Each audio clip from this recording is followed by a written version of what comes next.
ओम श्री गुरु दक्षिणामूर्ति नमः।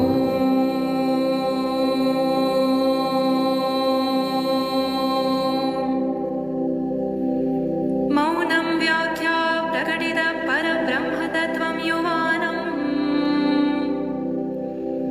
वर्षेष्ठान्ते वसदृशि गणैः आवृतं ब्रह्मनिष्ठैः आचार्येन्द्रं करकलित चिन्मुद्रमानन्दरूपम् स्वात्मा रामं मुदितवदनं दक्षिणामूर्तिमीडे वटविटपि समीपे भूमिभागे निषण्णम्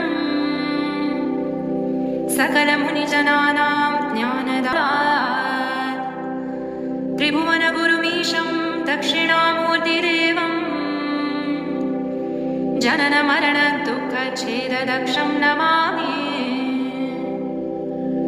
चित्रं वटतरोर्मूले वृद्धा शिष्या गुरुर्युवा गुरोस्तु मौनं व्याख्यानम् शिष्यास्तु छिन्नसंशयाः निधये सर्वविद्यानां भिषजे भवरोगिणां गुरवे सर्वलोकानां दक्षिणामूर्तये नमः। ॐ नमः प्रणवार्थाय शुद्धज्ञानैकमूर्तये निर्मलाय प्रशान्ताय दक्षिणामूर्तये नमः। ईश्वरो गुरुरात्मेति मूर्तिभेदविभागिने व्योमवद्व्याप्तदेहाय दक्षिणामूर्तये नमः।